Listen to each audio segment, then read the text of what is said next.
হে ঈমানদার ব্যক্তিরা, তোমরা কখনো আমার ও তোমাদের দুশমনদেরকে নিজেদের বন্ধু হিসেবে গ্রহণ করো না। এটা কেমন কথা, তোমরা তাদের প্রতি বন্ধুত্ব দেখাচ্ছ, অথচ তোমাদের কাছে যে সত্য দিন এসেছে তারা তা অস্বীকার করেছে।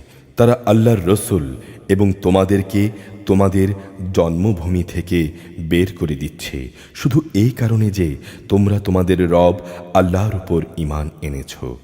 যদি তোমরা সত্যি আমার পথে জিহাদ ও আমার সন্তুষ্টি অর্জনের লক্ষ্যে ঘর বাড়ি থেকে বেরিয়ে থাকো, তাহলে কিভাবে তোমরা চুপে চুপে আবার তাদের সাথে বন্ধুত্ব পাতাতে পারো? তোমরা যে কাজ গোপনে করো আর যে কাজ প্রকাশ্যে করো আমি তা সম্যক অবগত আছি। তোমাদের মধ্যে যদি কেউ দুশমনদের সাথে গোপনে বন্ধুত্ব গড়ার এ কাজ করে, তাহলে বুঝতে হবে সে দ্বীনের সরল পথ থেকে বিচ্যুত হয়ে গেছে। অথচ এরা যদি তোমাদের কাবু করতে পারে, তাহলে এরা তোমাদের শত্রুতে পরিণত হবে। শুধু তাই নয়, এরা নিজেদের হাত ও কথা দিয়ে তোমাদের অনিষ্ট সাধন করবে। আসলে এরা তো এটাই চায় তোমরাও তাদের মতো কুফরি করো। কিয়ামতের দিন তোমাদের আত্মীয় স্বজন ও সন্তান সন্ততি তোমাদের কোনোই উপকারে আসবে না। সেদিন আল্লাহ তাআলা তোমাদের মাঝে ফয়সালা করে দেবেন। তোমরা যা করো আল্লাহ তাআলা তার সব কিছুই দেখেন। তোমাদের জন্যে ইব্রাহিম ও তার অনুসারীদের মাঝে অনুকরণযোগ্য আদর্শ রয়েছে।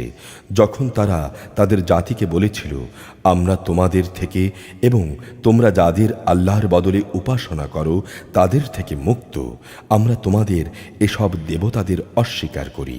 এ কারণে আমাদের ও তোমাদের মাঝে চিরদিনের জন্য এক শত্রুতা ও বিদ্বেষ শুরু হয়ে গেল। যতদিন তোমরা একমাত্র আল্লাহ তাআলাকে মাবুদ বলে স্বীকার না করবে। কিন্তু এ ব্যাপারে ইব্রাহিমের পিতার উদ্দেশ্যে বলা এই কথাটি ব্যতিক্রম, যখন সে বলেছিল, আমি তোমার জন্যে আল্লাহর দরবারে অবশ্যই ক্ষমা প্রার্থনা করব। অবশ্য আল্লাহর কাছ থেকে তোমার জন্যে ক্ষমা আদায় করার আমার কোনোই এখতিয়ার নেই। ইব্রাহিম ও তার অনুসারীরা বলল, হে আমাদের রব, আমরা তো কেবল তোমার উপর ভরসা করেছি এবং আমরা তোমার দিকেই ফিরে এসেছি এবং তোমার কাছেই আমাদের ফিরে যাবার জায়গা। হে আমাদের রব, তুমি আমাদের জীবনকে কাফেরদের নিপীড়নের নিশানা বানিও না। হে আমাদের রব, তুমি আমাদের গুনাহ খাতা ক্ষমা করে দাও। অবশ্যই তুমি পরাক্রমশালী ও পরম কুশলী। তাদের জীবনে চরিত্রের মাঝে অবশ্যই তোমাদের জন্যে এবং সে লোকের জন্যে অনুকরণযোগ্য আদর্শ রয়েছে। যে ব্যক্তি আল্লাহ তাআলা এবং শেষ বিচারের দিনে কিছু পাবার আশা করে, আর যদি কেউ আল্লাহ তাআলা থেকে মুখ ফিরিয়ে নেয়, সে যেন জেনে রাখে আল্লাহ তাআলা অবশ্যই কারো মুখাপেক্ষী নন এবং তিনি সকল প্রশংসার মালিক। আশা করা যায় আল্লাহ তাআলা তোমাদের এবং যাদের সাথে আজ তোমাদের শত্রুতা সৃষ্টি হয়েছে তাদের মাঝে একদিন বন্ধুত্ব সৃষ্টি করে দেবেন। আল্লাহ তাআলা সবই করতে পারেন। আল্লাহ তাআলা ক্ষমাশীল, পরম দয়ালু। যারা দ্বীনের ব্যাপারে তোমাদের বিরুদ্ধে কখনো যুদ্ধ করেনি এবং কখনো তোমাদের নিজেদের বাড়িঘর থেকেও বের করে দেয়নি, তাদের প্রতি দয়া দেখাতে ও তাদের সাথে ন্যায় আচরণ করতে আল্লাহ তাআলা কখনো নিষেধ করেন না।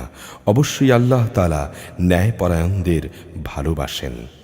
আল্লাহ তাআলা কেবল তাদের সাথে বন্ধুত্ব করতে নিষেধ করেন যারা দ্বীনের ব্যাপারে তোমাদের সাথে যুদ্ধ করেছে এবং একই কারণে তোমাদের তারা ভিটে মাটি থেকে উচ্ছেদ করে দিয়েছে এবং তোমাদের উচ্ছেদ করার ব্যাপারে একে অন্যকে সাহায্য সহযোগিতা করেছে।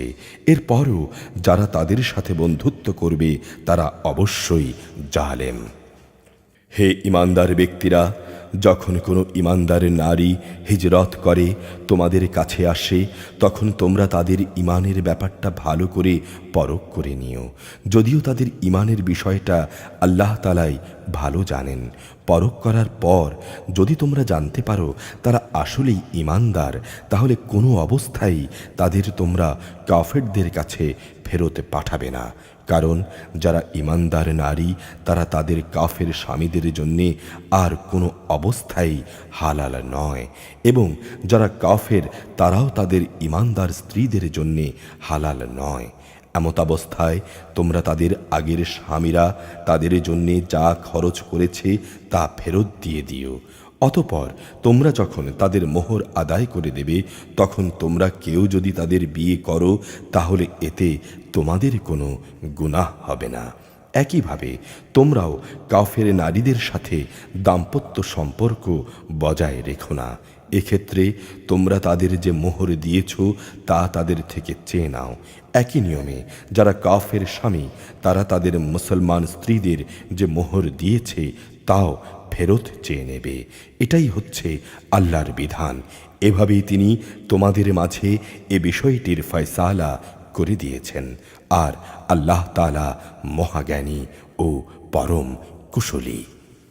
তোমাদের স্ত্রীদের মধ্যে কেউ যদি তোমাদের হাত ছাড়া হয়ে কাফেরদের কাছে চলে যায়, এমতাবস্থায় যারা তাদের হাত ছাড়া হয়ে গেছে তাদের জন্যে তারা যে পরিমাণ খরচ করেছে তোমরাও তার সমপরিমাণ অর্থ আদায় করে দেবে।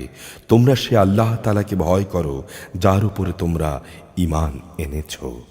হে নবী, যখন ঈমানদার নারীরা তোমার কাছে আসবে এবং এই বলে তোমার কাছে আনুগত্যের শপথ করবে যে তারা আল্লাহর সাথে কাউকে শরিক করবে না, চুরি করবে না, ব্যভিচার করবে না, নিজেদের সন্তানদের হত্যা করবে না, নিজের হাত ও নিজের পায়ের মাঝখান সংক্রান্ত বিষয় তথা অন্যের ঔরসজাত সন্তানকে নিজের স্বামীর বলে দাবি করার মারাত্মক অভিযোগে অভিযুক্ত হয়ে আসবে না, এবং কোনো সৎ কাজে তোমার নাফরমানি করবে না, তাহলে তুমি তাদের আনুগত্য গ্রহণ করো এবং তাদের আগের কার্যকলাপের জন্যে আল্লাহর কাছে ক্ষমা প্রার্থনা করো।